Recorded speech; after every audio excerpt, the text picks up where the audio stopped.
Yeah. Okay. Well, should you decide on a career before you start searching for a college?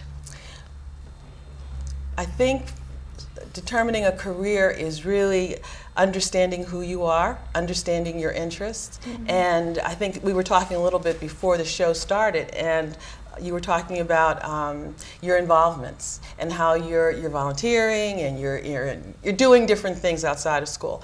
Those things help you understand who you are. The more you know who you are, the more you'll know what kinds of fields begin to make the best match for you. So in addition to understanding who you are, and then also using your library, and I like biographies and autobiographies, you begin to understand and learn what kinds of career options are available to you. So let's say I have a tremendous interest, or I seem to have this aptitude constantly to want to teach or educate people around something, or I like clay and I really want to make art. So I know that even though I'm not sure whether I want to be an artist, I may want to do something in the art field. And for college, that may be okay. And ultimately in college, I might major in business with a concentration in art history. Who knows? You can mix it up in a lot of different ways. But understanding who you are, identifying colleges and universities that can help make a match between who you are and what it is you might like to do in terms of applying your talents is probably the first step in determining a major, which will then take you to a career. Yeah, I know that's the problem I'm having now, because as we were talking before the show, I told you I wanted to major in psychology, but I'm scared that when I get to college, I'm going to waste my time on psychology, and then I end up changing my major. And I'm worried because I know a lot of people go to college and then they end up changing their major, and they end up being there for longer than the time they intended. So Yeah. I guess I'm worried about changing that up when I get to college. It's more about getting to know yourself, like what you really want.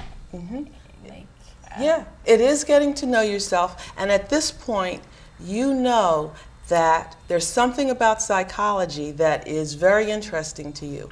You are probably somewhat reflective, analytical, you like solving problems to some degree. Does any of that match for you? Yeah. Okay.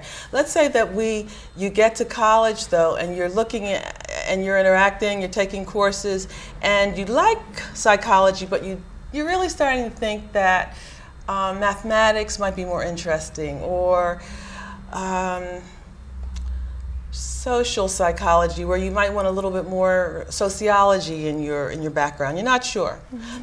It's still okay, because what you're looking at is still in the area of social sciences, and a lot of those initial classes you had to take were general education classes where you have to take a certain number of psychology, a certain number in humanities, a certain number in social sciences, a certain number in general math. So you're feeling your way. You don't really risk too much in that first year, second year, but you need to stay focused. And if you find that you're not absolutely sure, most schools have a career services, career counseling center, and they have all kinds of like tests and activities that you can get involved in to help you make better choices about careers. There are books that are literally stacked this high, and you can go on the internet and you can actually see all these sites, and they show you careers you never knew existed. But what helps is that you usually take, sometimes you take a test, and it'll give you an idea about maybe the 100 or the 50 different areas that you might really be interested in.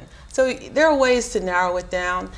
And what's nice about that is you made another connection with another administrator, another set of students who are usually student workers in that office. So that's part of having fun. I'm confused. Great. It's an excuse to meet somebody. Okay. so should you apply for admissions or funding first? Okay. Well, we know there's a whole process with admissions, and that can begin as early as years and years and years before the time you actually complete that admissions application. So admissions is a long process and it's ongoing. The financial pieces are critical, and it's something you need to be thinking about and planning and banking and using some of that summer work money and you're saving, but you can't formally apply for the financial pieces a lot of times until after you file your parents file their income tax, and that's in January. So you really want to start figuring out how to narrow down a lot of that admissions work. Plus, the thing with the admissions applications, you ask anybody, sometimes the hardest part is writing the letter of interest. Why are you interested in my school? Those are the hardest. That's when you'll have your list and it'll tell you how wonderful you are, and then you start writing, and you never give them your first draft. Yeah, you never give them. You always have to have people. Oh, I was just gonna say you always have to have teachers read over your letters. Excellent. I know all my school letters I had to have guidance counselors and teachers read to make sure several different drafts until I got the right one. Did that help? Yeah, helped a lot. Yeah. That's coaching. That's good coaching. They don't do it for you, but they give you feedback. It's like when you're working professionally. You write a draft. You let your colleague read it. Give me some feedback.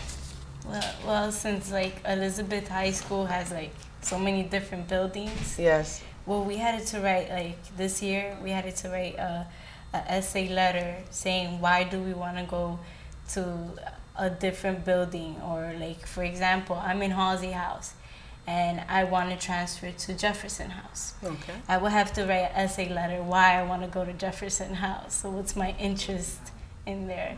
So I had to write this huge essay letter because I chose to stay in Halsey House. And yeah, those are difficult. Those are difficult letters. And what I like about that is it's good practice. It's good practice.